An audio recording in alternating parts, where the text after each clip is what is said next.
দর্শক, কুমিল্লার বন্যা পরিস্থিতির তথ্য জানিয়ে দিতে আপনাদের সাথে সংযুক্ত হয়েছি আমি জলিল। আপনাদেরকে জানিয়ে রাখি, কুমিল্লার বন্যা পরিস্থিতি কিন্তু ক্রমেই অবনতি হচ্ছে। আমার পেছনে যে বিস্তীর্ণ জলরাশি দেখছেন তা কিন্তু প্রমত্তা গোমতীর। গোমতীর এই প্রমত্তা রূপ ক্রমেই কিন্তু আরও আগ্রাসী হয়ে উঠছে। সময় যত যাচ্ছে ততই ভয়ঙ্কর হয়ে উঠেছে কুমিল্লার এই গোমতী। আপনাদেরকে জানিয়ে রাখি, জেলা পানি উন্নয়ন বোর্ডের তথ্য অনুযায়ী কুমিল্লার এই গোমতী নদীতে এখন প্রায় বিপদ সীমার 69 সেন্টিমিটার উপর দিয়ে পানি প্রবাহিত হচ্ছে, যার কারণে কিন্তু আশপাশের এলাকার মানুষের মাঝে আতঙ্ক বিরাজ করছে। যে আমার এই যে ক্যামেরাতে আপনারা যেই স্থাপনা দেখছেন এটি অনেকটাই ডুবে গেছে।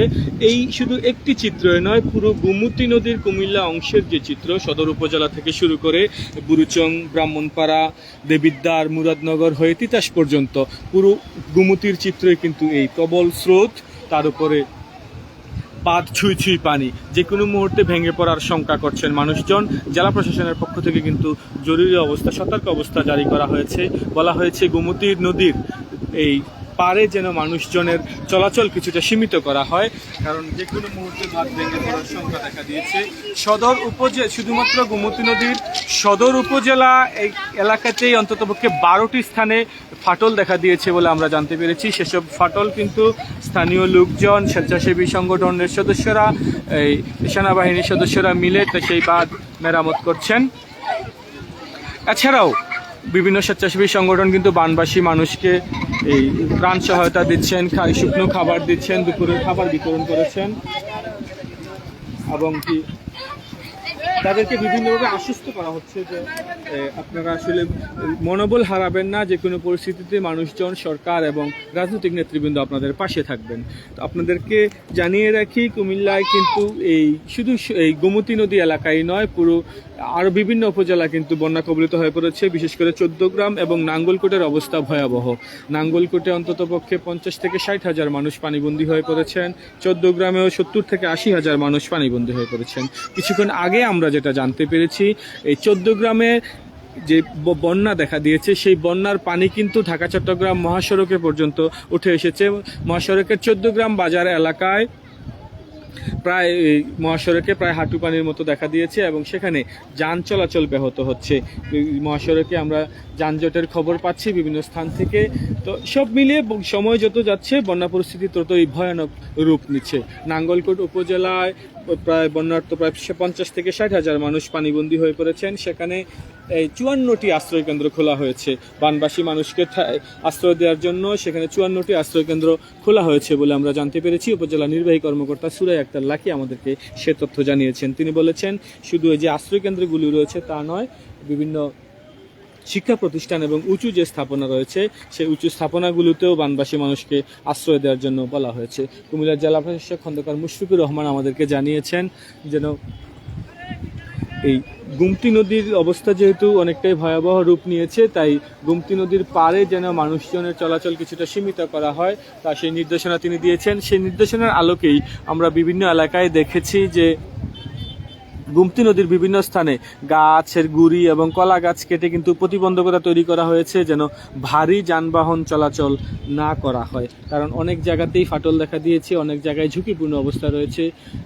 সেজন্য কিন্তু এই অবস্থা জারি করা হয়েছে। আমরা অন্ততপক্ষে এই গোমতী জগন্নাথপুর থেকে শুরু করে পালপাড়া পর্যন্ত অন্তত 20টি স্থানে আমরা দেখেছি গাছের গুঁড়ি ফেলে প্রতিবন্ধকতা তৈরি করা হয়েছে। সেখানে স্বেচ্ছাসেবীরা দাঁড়িয়ে আছেন, ভারী যানবাহন প্রবেশ করতে দেওয়া হচ্ছে না এবং কি ওই রিক্সা, অটো রিক্সা, যে সিএনজি চালিত রিক্সা এবং মোটরসাইকেল নিয়ে যারা আসছেন তাদেরকে কিন্তু বাধা প্রদান করা হচ্ছে, ভাই সেদিকে যাবেন না, অবস্থা ভালো নয়। তো আপনারা দেখছেন গোমতী নদীর রেল সেতু থেকে যেই গোমতী নদীর প্রমত্তা রূপ দেখা যাচ্ছে, ঢেউর তোর দেখা যাচ্ছে, সেই চিত্রই আপনারা দেখছেন।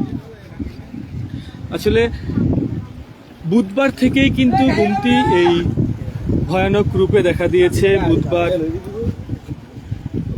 মঙ্গলবার মধ্যরাত থেকেই পানি বাড়তে শুরু করেছে এবং বুধবার তা ভয়ানক আকারের রূপ নেয়। আমরা কথা বলেছিলাম এখানকার বানবাসী মানুষের সাথে, যাদের বাড়িঘর ডুবে গেছে, বিভিন্ন মালামাল হারিয়ে গেছে, সেই সমস্ত মানুষজন আমাদেরকে বলছেন তারা যে আসলে গোমতীর এতটা ভয়ানক রূপ কিন্তু তারা তারা আগে দেখেননি। তারা আসলে ভেবেছিলেন যে সকালের দিকে, বুধবার সকালের দিকে যখন তাদের ঘরে পানি আসে, তারা কিন্তু ভেবেছিলেন যে পানি হয়তো কমে যাবে, কারণ গোমতীতে এর আগেও যেহেতু তারা গোমতীর ভিতরে চরে অবস্থান করেন, এখানে বসবাস করেন, তারা কিন্তু আসলে এই চিত্রটাতে অভ্যস্ত যে ঘর পর্যন্ত পানি ওঠে বিভিন্ন সময়, কিন্তু রূপ যে এতটা ভয়ানক নেবে গোমতী সেটা তারা ভাবতে পারেননি।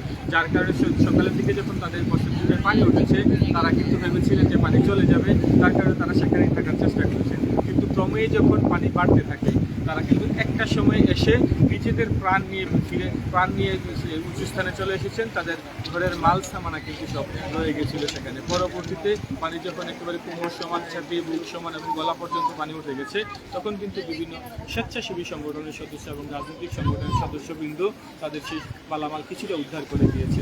কিছুক্ষণ আগে আমরা দেখেছিলাম ভাটপাড়া এলাকার একটি মুরগির ফার্ম ছিল সেখানে। পানি যখন বাড়তে ছিল, ফার্মের মুরগিগুলো কিন্তু যে খাঁচাগুলো থাকে সেই খাঁচার উপর উঠে উপরের দিকে আসছিল, কিন্তু একটা পর্যায়ে এসে আর যখন উপরে যাওয়ার জায়গা ছিল না, তখন কিন্তু প্রায় 5 শতাধিক মুরগি সেখানে মারা গেছে।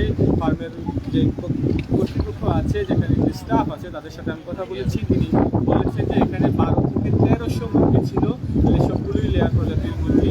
সেই মুরগির মধ্যে 500-700 মুরগি মারা গেছে এবং বাকি যে 500 বা 600 মুরগি তারা উদ্ধার করতে পেরেছেন। তাদের উদ্ধার কাজে সহায়তা করেছে ফায়ার সার্ভিসের সদস্যরা, স্থানীয় যে স্বেচ্ছাসেবী সংগঠন আছে, এছাড়াও স্থানীয় কাউন্সিলরের সমর্থকরাও কিন্তু দেখছি সেই একটি ভেলা এবং একটি নৌকাতে করে সেই মুরগিগুলো নিয়ে এসেছেন। তারা বলছে এখানে প্রায় 1700 মুরগির ডিম ছিল, সেই ডিমগুলো কিন্তু বানের তুরে ভেসে গেছে।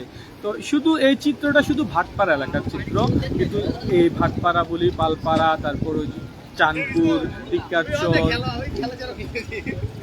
সহ আশেপাশে যত এলাকা আছে, একেবারে বুড়িচুঙ্গের কামারখাড়া, বাবুরবাজার সহ দেবিদ্বারের লক্ষ্মীপুর থেকে শুরু করে আমরা বিভিন্ন জায়গায় খবর পেয়েছি, সবখানে কিন্তু একই চিত্র। বানের তোরে নদীর এলাকার ভিতরে যত স্থাপনা আছে সব ভেসে যাচ্ছে, মালামাল সব ভেসে যাচ্ছে। এছাড়া রাতে আমরা বিভিন্ন স্থানে খবর পাচ্ছিলাম যে এই পাশ দিয়ে ভেঙে যাচ্ছে, ও পাশ দিয়ে ভেঙে যাচ্ছে। আসলে পানি চুইয়ে কিন্তু নদীর ওপারে যখন যাচ্ছিল, তখন তারা আসলে স্থানীয় মানুষজন মাইকে কিন্তু ঘোষণা করে সবাইকে সতর্ক থাকার কথা বলেছেন। একটি আতঙ্কের রাত কিন্তু কেটেছে গত রাত্রি, সেটা বলা যায় যে বুধবারের যে রাতটি অতিবাহিত হয়েছে কুমিল্লাবাসীর জন্য, তা কিন্তু একটি আতঙ্কের রাত ছিল। শুধু যে নদীর তীরবর্তী মানুষের জন্যই সে আতঙ্ক ছিল তা কিন্তু নয়, পুরো কুমিল্লার মানুষই কিন্তু আতঙ্ক নিয়ে অপেক্ষমান ছিলেন আসলে কখন কোনো দুর্ঘটনার খবর আসে কিনা। তবে এখনো পর্যন্ত বাঁধ ভাঙার কোনো খবর পাওয়া যায়নি এবং মানুষজন সতর্ক আছে। তো সব মিলিয়ে কুমিল্লার বন্যা পরিস্থিতির এই ছিল আমার কাছে। আমরা কথা বলছিলাম বানাসোয়া রেল সেতুর উপর থেকে। আমরা অন্য সময় আরও একটি জায়গা থেকে আপনাদের সাথে সংযুক্ত হবো। সে পর্যন্ত ভালো থাকুন, সুস্থ থাকুন, কুমিল্লার কাগজের সাথেই থাকুন। আল্লাহ হাফেজ।